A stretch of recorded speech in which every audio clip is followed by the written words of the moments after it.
దేవభూమిగా పేరుగాంచిన కులు మనాలి అందమైన సొగసులతో పర్యాటకులను ఆకట్టుకుంటుంది. ఇప్పుడు ఈ టూరిస్ట్ స్పాట్కి వెళ్లాలంటే ఉలిక్కి పడిపోతున్నారు. 24 మందిని పొట్టన పెట్టుకున్న బియాస్ నది పేరు ఉంటే వణికిపోతున్నారు. ఇంతకీ దేవభూమి టూరిస్ట్ స్పాట్ ఆహ్లాదాన్ని అందిస్తుందా, విషాదాన్ని మిగిలిస్తుందా?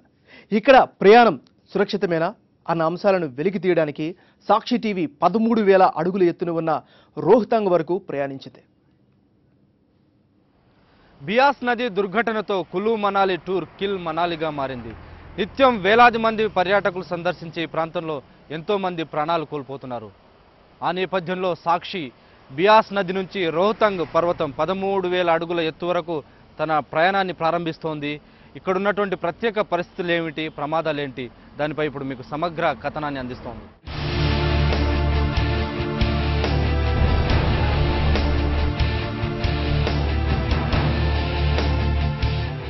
ఏడాది పొడవునా మనాలిలోని వాతావరణం ఆహ్లాదకరంగా ఉంటుంది. కానీ మార్చి మాసం నుంచి జూన్ మాసం వరకు మనాలికి సందర్శకుల తాకిడి ఎక్కువగా ఉంటుంది.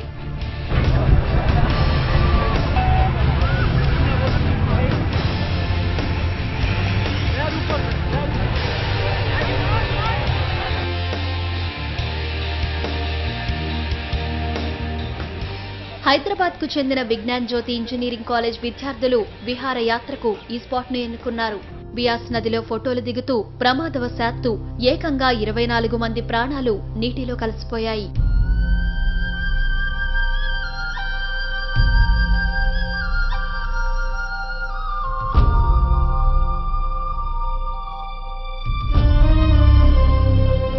ఈ నెల 8న జరిగిన ఈ సంఘటన వారి కుటుంబాల్లో కన్నీళ్లను మిగిల్చింది. ఆనందంగా, ఉత్సాహంగా, హుషారుగా కులు మనాలి చేరుకునేందుకు బయలుదేరిన విద్యార్థులను అమానుషంగా బలి తీసుకుంది ఈ బియాస్ నది.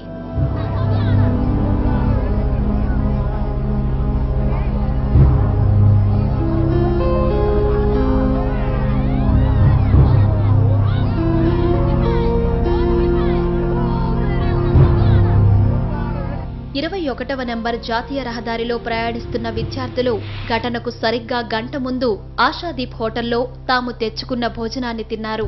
సుమారు గంటన్నర పాటు అక్కడే సేద తీరారు. 8న ఆదివారం సాయంత్రం 5 గంటలకు బయలుదేరిన విద్యార్థులకు థాలోట్ వద్ద మృత్యుదేవత కాచుకొని కూర్చుంది. విద్యార్థులను రారమ్మని పిలుస్తున్నట్లుగా అక్కడ నదిలోకి వెడల్పాటి రోడ్డు ఉంది. స్థానిక ఇసుక మాఫియా దాన్ని అక్రమంగా ఏర్పాటు చేసింది. కులు ప్రాంతానికి మరో గంటన్నరలో చేరుతారనుకున్న సమయంలోనే థాలోట్ వద్దనున్న ఈ రోడ్డే విద్యార్థులను నదిలోకి దిగేలా ఆకర్షించింది. సుమారు 50 అడుగుల లోతులో ప్రవహిస్తున్న నదిలోకి దిగేందుకు వెడల్పాటి రోడ్డు ఉండడంతో దాదాపు 48 మంది విద్యార్థులు లోపలికి దిగారు. ఆ నది అందాలను, నీటి పరవళ్లను చూస్తూ మురిసిపోతూ మైమరుస్తూ ఫోటోలు దిగుతూ విద్యార్థులంతా ఆనందిస్తున్నారు. అంతలోనే అకస్మాత్తుగా నదిలో నీటి ప్రవాహం పెరగసాగింది. నది పైన ఉన్న డ్యాం నుంచి నీటిని విడుదల చేయడంతో ప్రవాహం క్షణాల్లోనే పెరిగిపోయింది.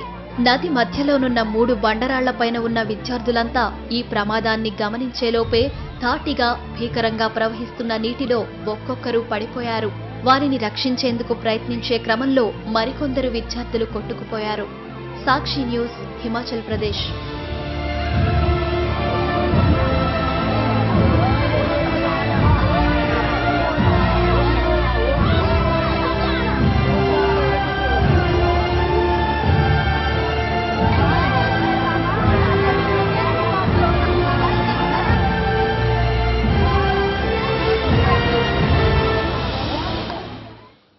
ఘోరం జరిగిపోయింది.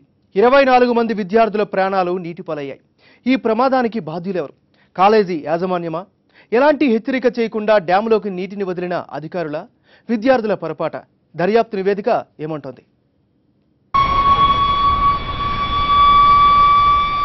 ఈ ఘోర దుర్ఘటనకు లార్జ్ డ్యాం ప్రాజెక్టుల అధికారుల నిర్లక్ష్యాన్ని ఎత్తిచూపింది దర్యాప్తు నివేదిక. ఎలాంటి వార్నింగ్ సైరన్ మోగించకుండానే నీటిని విడుదల చేశారు అని దర్యాప్తులో తేలింది. విద్యార్థులు నదిలో ఉన్నప్పుడు 20 క్యూసెక్కుల నీటి ప్రవాహం మాత్రమే ఉంది. గంట వ్యవధిలో 450 క్యూసెక్కుల నీరు నదిలోకి వదిలారు. దాంతో విద్యార్థులను నీటి ప్రవాహం లాక్కుని వెళ్లింది. నిబంధన ప్రకారం డ్యాం గేట్లు ఎత్తే ముందు 3 సార్లు సైరన్ మోగించాల్సి ఉంది. హారన్ కూడా ఆ రోజు మరి పనిచేయలేదని చెప్తున్నారు. హారన్ మోగినట్టయితే కొంత విద్యార్థులకు ఏదో హారన్ మోగుతుందని చెప్పేసి, ఎందుకంటే ఇక్కడ చాలామంది వస్తుంటారు. అసలు బస్సులు వాళ్ళని దింపడమే ఇక్కడ చాలా ప్రమాదం జరిగింది. బస్సు దింపకుండా ముందుకు తీసుకుపోయేది జరిగేది కాదు. కనీసం అక్కడ హెచ్చరిక బోర్డును ఏర్పాటు చేసిన విద్యార్థులు అలర్ట్ అయ్యేవారంటున్నారు స్థానికులు.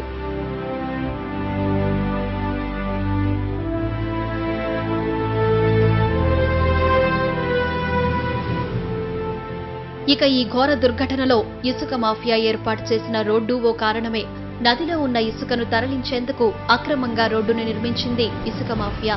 లారీలు, ట్రాక్టర్లు వెళ్లేంత వెడల్పు మార్గం నిర్మించడంతో విద్యార్థులంతా ఈ రోడ్డు గుండానే కిందికి దిగారు. నిబంధనల ప్రకారం నది మధ్యలో రోడ్డు ఏర్పాటు చేయడం అక్రమం. కానీ లంచాలు మరిగిన అధికార యంత్రాంగం దాన్ని చూసి చూడనట్టు వదిలేసింది. అక్కడ రోడ్డు గనక లేనట్లయితే విద్యార్థులు నది లోపలికి దిగి ఉండేవారు కాదనేది సత్యం. మామూళ్ల మత్తులో మునిగిపోయిన సర్కారు బాబులకు విద్యార్థుల ప్రాణాల కంటే కరెన్సీ కట్టలే ముఖ్యం. సాక్షి న్యూస్, హిమాచల్ ప్రదేశ్.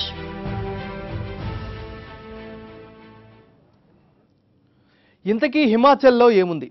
మన విద్యార్థులు ఈ టూరిస్ట్ స్పాట్ను ఎందుకు ఎంచుకున్నారు? అసలు హిమాచల్ వెదరు ఎలా ఉంటుందో ఒలుక్కేద్దాం.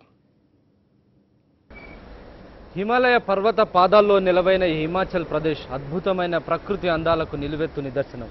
వందల కిలోమీటర్ల కొద్దీ వయ్యారంగా సాగిపోయే నదులు, ఆకాశాన్ని ముద్దాడాలని తహతలాడే ఎత్తైన కొండలు, ఈ పర్వతాల నడుమ జలజల జారే జలపాతాలు. ఎంతసేపు చూసినా తనివి తీరని అందాలు హిమాచల్ ప్రదేశ్ సొంతం.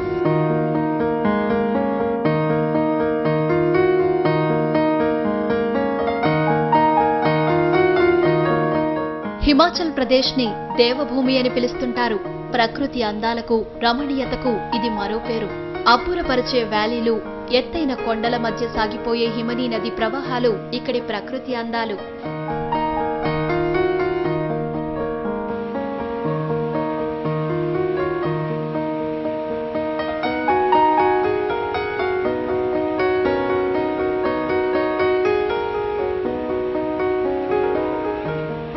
హిమాచల్లోని హిమశిఖరాలు నిత్యం కరుగుతూ 5 నదులకు నిరంతరం నీటిధారను పంపుతూనే ఉంటాయి. బియాస్, సట్లెజ్, రావి, జీనాబ్, చీలం జీవనదులుగా గంగా, సింధులకు నీటి భాండాగారాన్ని అందిస్తూనే ఉంటాయి.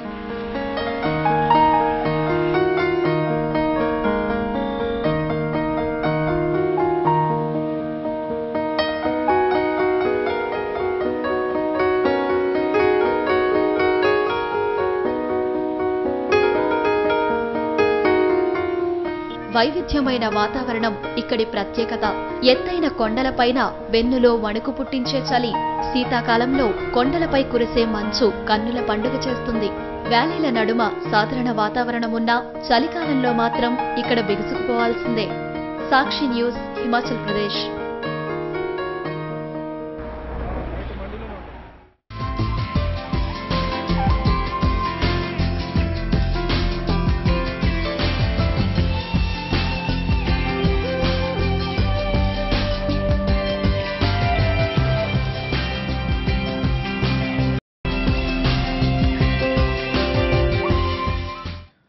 హిమాచల్లో చదునైన నేల తక్కువే, అందమైన కొండలే ఇక్కడి ప్రజల ఆవాసాలు. ఈ ప్రకృతి అందాలే ఈ రాష్ట్రానికి ఆదాయ వనరులు. ఇక్కడి వారికి ప్రకృతి అందించిన వరప్రసాదం ఇదే. ఈ కొండ కోనలే ఇక్కడి జనాల ఆవాసాలు. చదునైన నేల దొరక్కున్నా ఏటవాళ్ళు కొండలపైనే అద్భుతమైన ఇళ్లను నిర్మించుకున్నారు. దారులు లేకున్నా ఏకంగా నదులపైనే కర్రల వంతెనలు ఏర్పాటు చేసుకున్నారు. ప్రకృతి మధ్య ప్రకృతితో సహజీవనం చేస్తున్న ఈ జనాల అభిమానాలు స్నేహాల సెలయేళ్లు. ఇక్కడ చూడండి, పర్వత రాష్ట్రంగా పేరొందిన ఈ హిమాచలంలో చదునైన నేల చాలా తక్కువే. కొండలపైనే ప్రజలు ఇళ్లు కట్టుకుని జీవిస్తుంటారు. రాత్రి సమయాల్లో ఈ కొండలపై వెలిగే లైట్లు దూరం నుంచి మిణుగురులను తలపిస్తుంటాయి.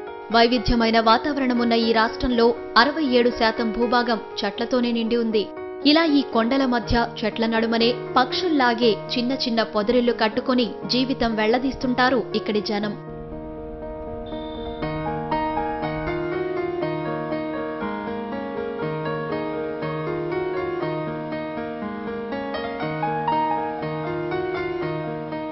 పొద్దున లేవగానే పచ్చటి చెట్లు, కొండలు, వయ్యారంగా సాగిపోయే నదులతో పెనవేసుకుపోయిన జీవితం ఇక్కడి ప్రజల సొంతం.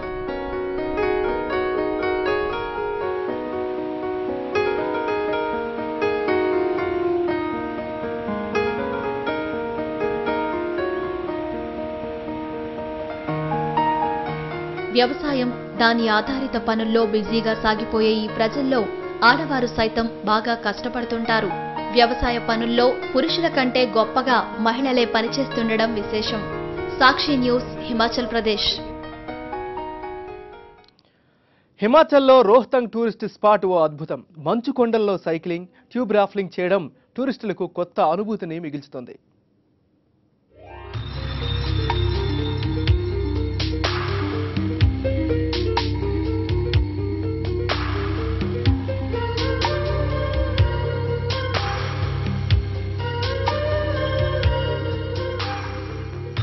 వైవిధ్యమైన వాతావరణంతో టూరిస్టులను ఆహ్వానిస్తోంది రోహ్తాంగ్. 13,000 అడుగుల ఎత్తులో ఉండడం, ఆక్సిజన్ అందక పర్యాటకులు సతమతమవడం సర్వసాధారణమైపోయింది. ఇక్కడ శీతాకాలంలో -డిగ్రీల ఉష్ణోగ్రత మాత్రమే ఉంటుంది.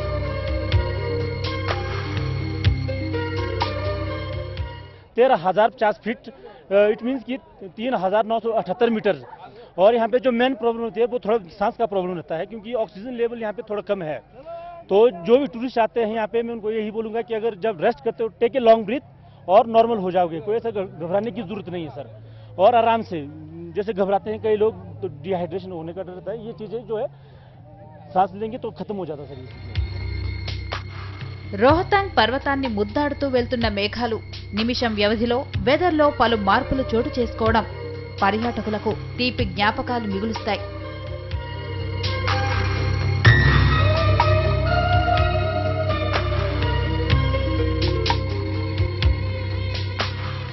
It's very beautiful, but there's not much in Manali to do.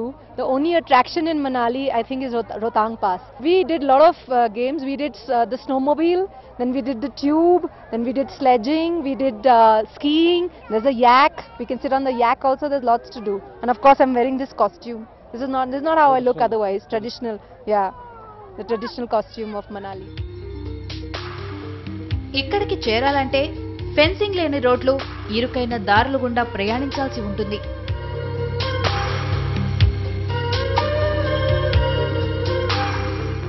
ఈ సాహస ప్రయాణంలో ప్రమాదాలు అడుగడుగునా నీడలా వెంటాడుతూనే ఉంటాయి. భీతి గొలిపే లోతైన నదులు, పాములా మెలికలు తిరిగే రోడ్లు, ఫెన్సింగ్ లేని రహదారులు, కనురప్ప వేస్తే కాటికే ప్రయాణం. అప్రమత్తంగా ఉండకపోతే అంతే సంగతులు. రోహ్తాంగ్ అడుగు భాగంలో బియాస్ నది జన్మించింది. మంచును నిత్యం కరిగిస్తూ నదిలా ప్రవహిస్తుంది బియాస్. పురుడు పోసుకున్నప్పటి నుంచి అతివేగంగా పరుగులు తీస్తుంది బియాస్. 25 మంది విద్యార్థులను పొట్టన పెట్టుకున్న బ్యాస్ నది జన్మస్థానం ఇక్కడే మొదలవుతుంది. ఈ మంచు కొండలు కరిగి ఇక్కడ నదీ ప్రవాహం మొదలవుతుంది. ఈ నది మధ్యలోనే వ్యాపారాలు చేసేందుకు అవకాశం కల్పించిన హిమాచల్ సర్కారు మరికొందరి పర్యాటకుల ప్రాణాలతో చెలగాటమాడుతోంది. ఇంత ఘోర దుర్ఘటన జరిగినా హిమాచల్ సర్కారు కళ్ళు తెరవలేదనడానికి ఇది ఒక ప్రత్యక్ష నిదర్శనం.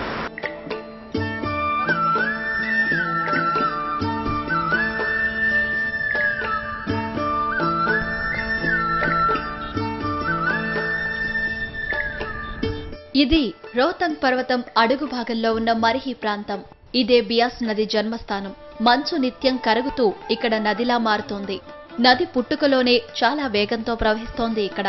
ఈ వేగంతో ప్రవహిస్తున్న నది మధ్యలోనే వ్యాపారం చేసుకునేందుకు అవకాశమిచ్చింది హిమాచల్ సర్కార్. వందల మంది పర్యాటకులు ఈ నది మధ్యలో ఏర్పాటు చేసుకున్న కొట్ల వద్ద కూర్చొని చాయ్ తాగుతూ టిఫిన్లు చేస్తూ ఆరాంగా కూర్చున్నారు.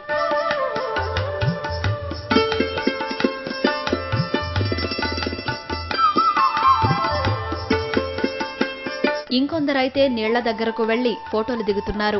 అంతేకాదు తమ చిన్నారులను రాళ్లపై కూర్చోబెట్టి ఇలా ఫోటోలు దిగబెడుతూ ప్రాణాలను రిస్కులో పెడుతున్నారు.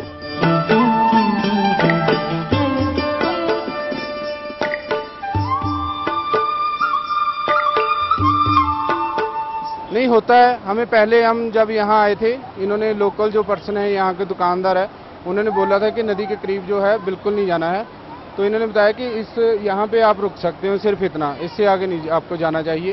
पीछे जो दुर्घटना हुई है छात्रों के साथ जो हैदराबाद से शायद, तो इन्होंने रोका था हमें कि इससे आगे मत जाना, आप यहाँ तक का आप ठीक है, पर पानी कभी भी जो है तो ये आ सकता है। I think signboard should be there where there is danger na, signboard should be there, and some person should be appointed there that who can tell them the persons that don't go in that place, it is very dangerous, that's very deep. నిత్యం వాతావరణం మారిపోయే ఈ మంచులోయల్లో నది మధ్యలో ఇంత పెద్ద ఎత్తున ఆటవిడుపుకు అవకాశం ఇచ్చిన హిమాచల్ సర్కార్ను ఏమనాలి? ప్రమాదమని తెలిసి కూడా నీళ్ల దగ్గరకు వెళుతున్న పర్యాటకులను హెచ్చరించే వ్యవస్థ ఏది? ఇవన్నీ ఇప్పటికీ సమాధానాల్లేని ప్రశ్నలు. సాక్షి టీం బియాస్ నది ప్రవహించే మార్గంలో నిర్వహించిన పరిశోధనలో బయటపడింది ఈ అక్రమ వ్యాపారాల మర్రి.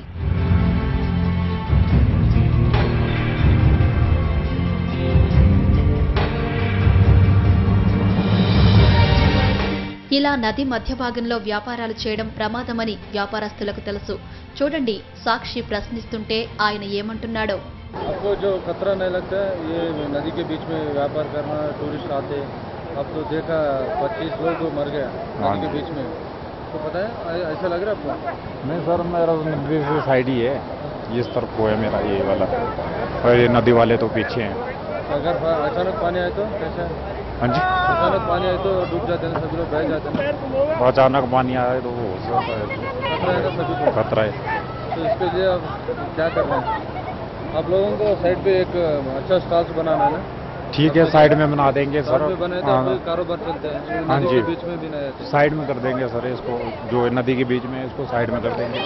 ఈయనే కాదు, ఇక్కడ పదుల సంఖ్యలో వ్యాపారాలు నిర్వహిస్తూ పర్యాటకుల ప్రాణాలతో ఆడుకుంటున్నారు. ఎంజాయ్ చేయడానికి వచ్చిన పర్యాటకులు ఇక్కడ పరిస్థితులు తెలియక దుకాణాల వద్ద నీళ్లలో కుర్చీలు వేసుకుని మరీ ఎంజాయ్ చేస్తున్నారు. ఏ క్షణంలోనైనా మంచు ప్రవాహం పెరిగితే వీరి పరిస్థితి ఏంటి? హిమాచల్ సర్కార్ ఇకనైనా దీన్ని అడ్డుకోవాలి. నది మధ్యలో అడ్డగోలుగా నిర్వహిస్తున్న వ్యాపారాలకు బ్రేక్ వేయాల్సిందే. సాక్షి న్యూస్, హిమాచల్ ప్రదేశ్.